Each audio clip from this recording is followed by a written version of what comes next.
Today we're with Andrew Bowyer from Magdalen College in Oxford, and we've been having a great conversation about his own ministry here and his academic interests too. But I wonder if you can tell us a little bit about Magdalen College. What is it and what's its history? Sure. Well, Magdalen College is one of the constituent colleges of Oxford University. So we have graduates and undergraduates studying all disciplines. And we also have a chapel, a medieval chapel in the midst of the college, which has been there from the beginning. So we celebrated our 550th anniversary last year. And we are a choral foundation, which means we've had a choir from the beginning, and we continue to value our choral tradition today with daily evensong and guest choirs coming from all around the world, including from Grace Cathedral. We're delighted to welcome you all this week. So tell us a little bit about William Waynflete and his vision for starting this institution.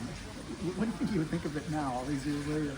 Well, I'd like to think that William of Waynflete would recognise much of what's going on at the college.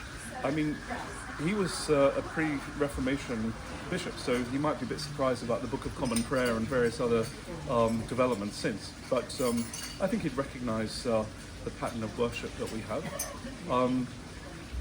William of Waynflete was 15th century bishop who founded the college. He was the Chancellor of England and founder or first provost of Eton College. So was an educator, was a significant political operator, and also had a vision for education. I think you'd be impressed that an institution that he started 550 years ago was still going and still very vibrant and alive today. Yeah. Do you have famous graduates or people who return? There's lots of famous graduates, politicians, scientists, Nobel Prize winners, ones that folks in San Francisco might know immediately, as C.S. Lewis was a fellow that is a scholar at Magdalen, and famously had his conversion to Christianity walking with Tolkien around our Addison's Walk, around our Deer Park, and also Oscar Wilde. He was there as flamboyant as ever, and continues to be celebrated as one of our famous alumni. What are the big challenges that the institution faces today, and how is it adjusting to just the increasing modernity, just the pace of technological change, etc.?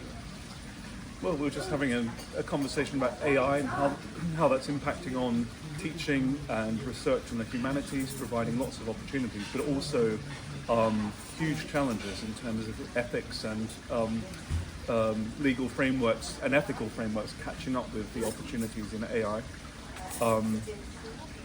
There's lots of challenges in higher education, but we're quite lucky here to be well-resourced and to be able to take the top students in the country from around the world. So we're well placed in the higher education field, and I think we can. One of the great benefits of a collegiate system is the holistic nature of the education we offer, because we care for the whole student.